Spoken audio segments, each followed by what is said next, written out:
Hello all, welcome to my YouTube channel. In this video, we are going to study about a bandpass filter and we are going to plot and do the schematic and simulate it in the LTSpice software. So let's have a quick review of what filters are. So we have studied two types of filters, low pass and high pass filter. A low pass filter is such a filter which allows all the frequencies which lie below the cutoff frequency FC1 to pass through it. And high pass filter is such a filter which allows all the frequencies which lie beyond the cutoff frequency FC2 to pass through it. But there may be some applications where we want a set of frequencies which lie between these two cutoff frequencies to pass. That means we want a particular band of frequencies to pass through the circuit while it attenuates all the other frequencies which are less than that and frequencies which are higher than that. So when we want such a filter where we want only a particular band, only a particular set of frequencies to pass through it, such a filter is known as a band pass filter. Now, how can we create it? We can easily create a band pass filter when we connect a high pass filter in cascade with a low pass filter. Simple. Now, high pass filter, as we have studied earlier, has a capacitor in series and resistor in parallel to the input voltage source. Why? Because capacitor offers a higher reactance to the low frequencies, thereby allowing all the high frequencies to pass through it. Similarly, the resistor, it allows a very less reactance to the low frequencies and offers high reactance to high frequencies. So because of this, when we connect a high pass filter and a low pass filter in cascade like shown in this figure, we can easily create a band pass filter. So let us create such a schematic in LTSpice and simulate. So let me create a new schematic. So first of all, we will take one resistor and another resistor we want in series. So let's rotate it. Okay, perfect. Next we want is a capacitor. So we will take one capacitor. Okay, and we will rotate this capacitor again. Okay, and then we will create it here. We'll drop the capacitor here and another capacitor we want. Let's take one more capacitor and we are going to paste it here.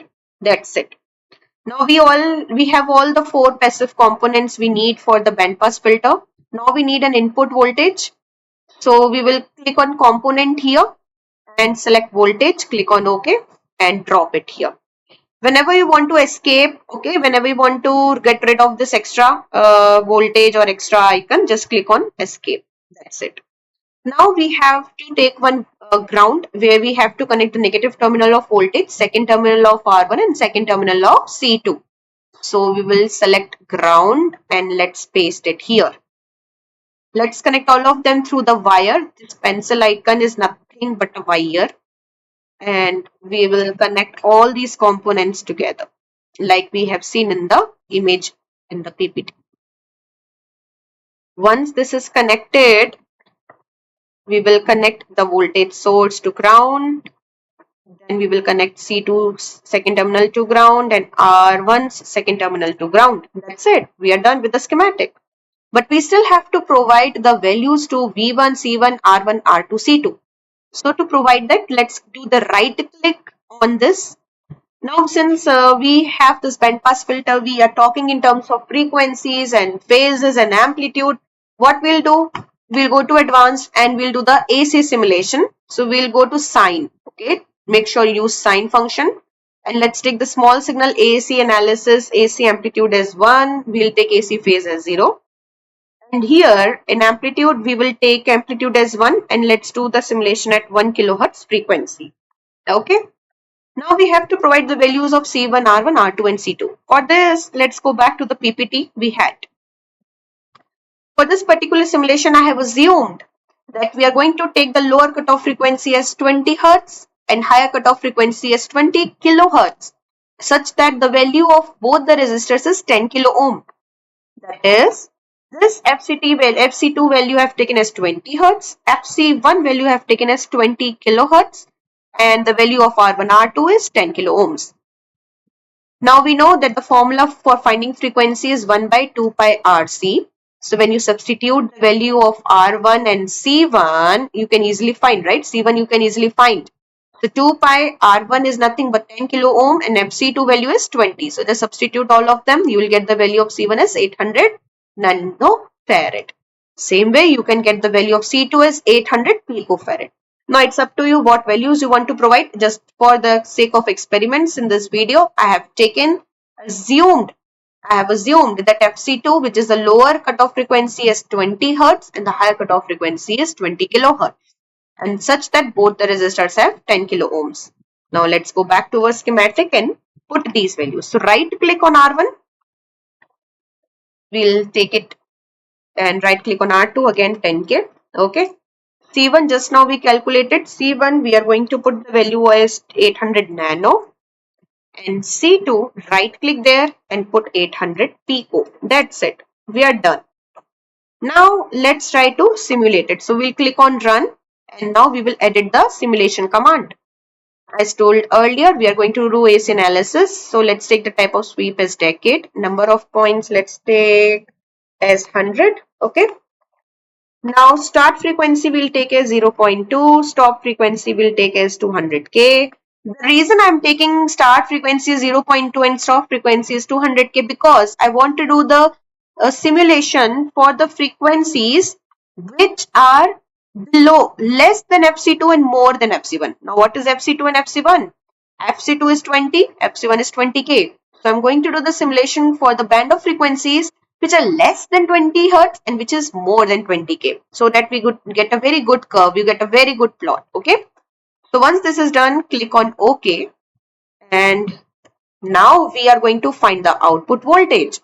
So when you hover over your circuit, okay, so you are going to see some red color pen.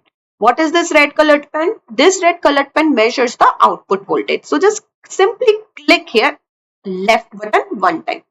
Wow, what a beautiful curve we are seeing.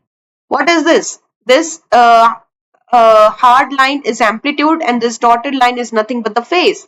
Now, according to our knowledge of analog circuits, we know that at the cutoff frequency, the amplitude is minus 3 dB.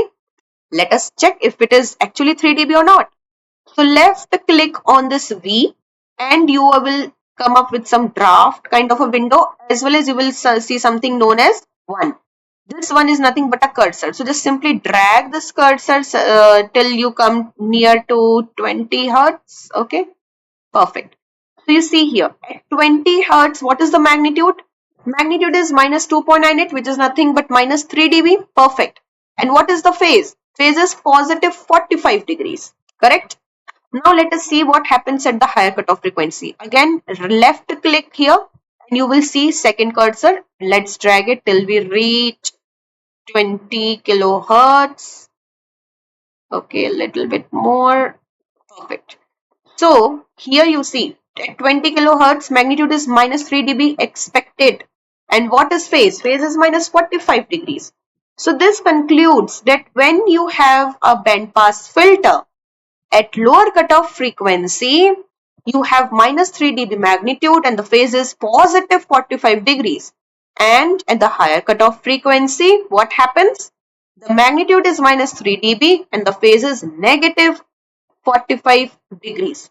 So this is how you can actually plot a Bode plot for a bandpass filter and analyze the cutoff frequencies and how the set of frequencies is designed when we have the lower and high cutoff frequencies. So you can ask me the questions in the comments below, and please do subscribe my channel. Thank you.